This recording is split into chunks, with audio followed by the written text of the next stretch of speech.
Hello, bonjour, I'm Cécile, a sketchbook artist and art teacher. I love mixed media and I love flowers, and I have combined both. Today I want to share my favorite mediums for mixed media flowers and why they are good to use for flowers. The first thing is the sketchbook. As I said, I'm a sketchbook artist. I like to keep all my art inside of sketchbooks for several reasons. First, everything is in the same place, and I have thematic sketchbooks. This one is dedicated to mixed media florals. Also, it's a great way to track your progress. Kind of, because progress is not exactly the word, but your way of moving. Also, it's a great way to find back an idea you had. Maybe you experimented something in a sketchbook and it will give you idea for another painting in another sketchbook.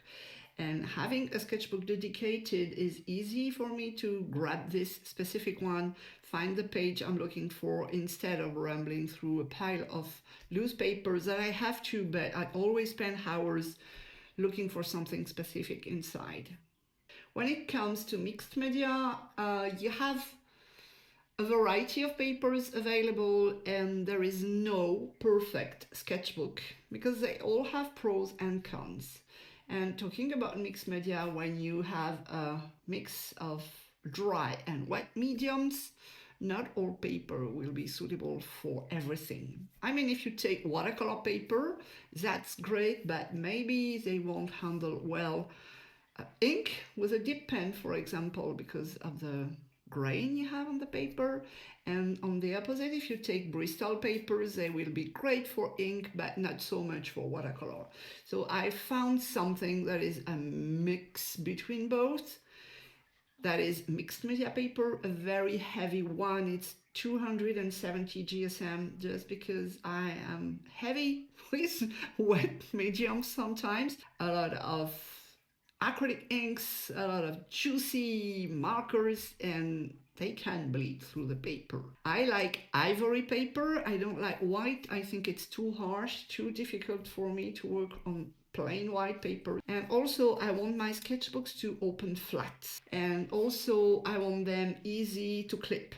I mean, some sketchbooks have a cardboard, very thick cover, and it adds a lot of bulk when you want to clip when working inside a sketchbook, so I prefer a soft cover.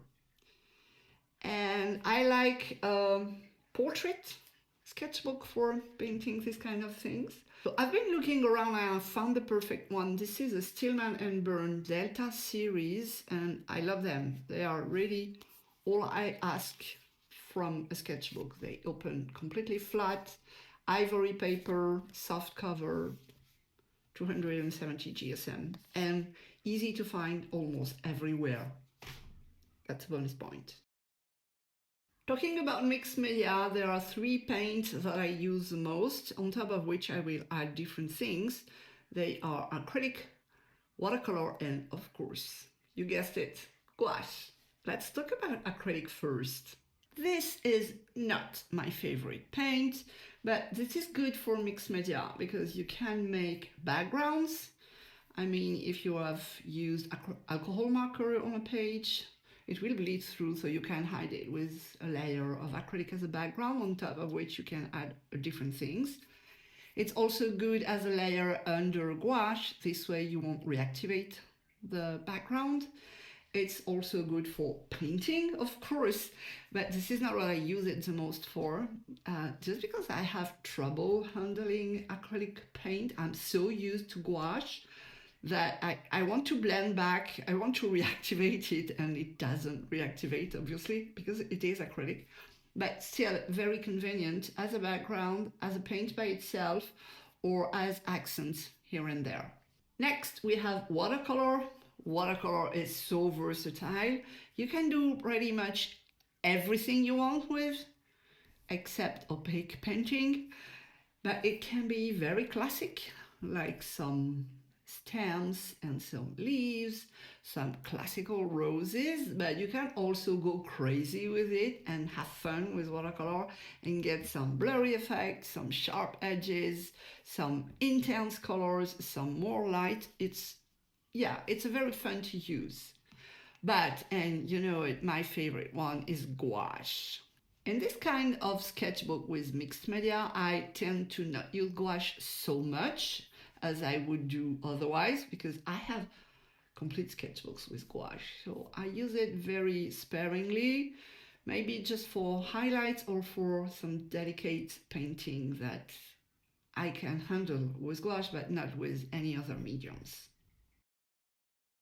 Now, I want to talk about the added mediums, the one I won't use by themselves, but that I will use on top of other mediums.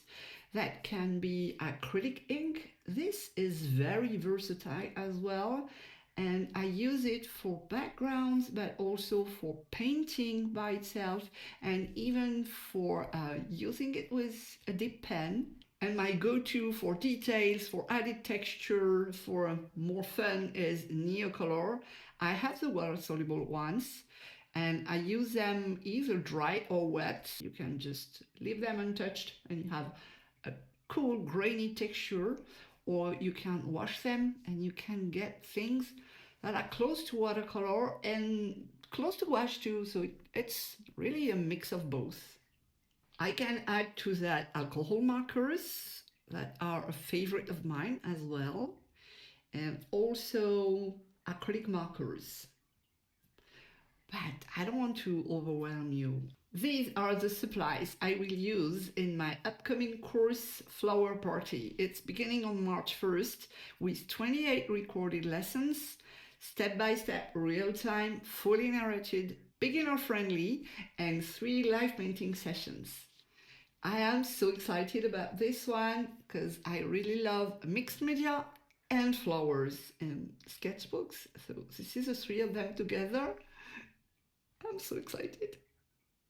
You have the link in the description below and I hope to see you there and have fun together painting flowers with various mediums and filling a sketchbook.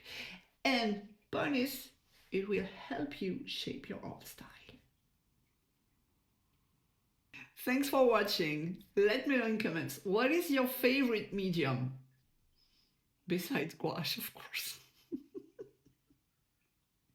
And before you leave, YouTube thinks this is a good video for you. See you soon.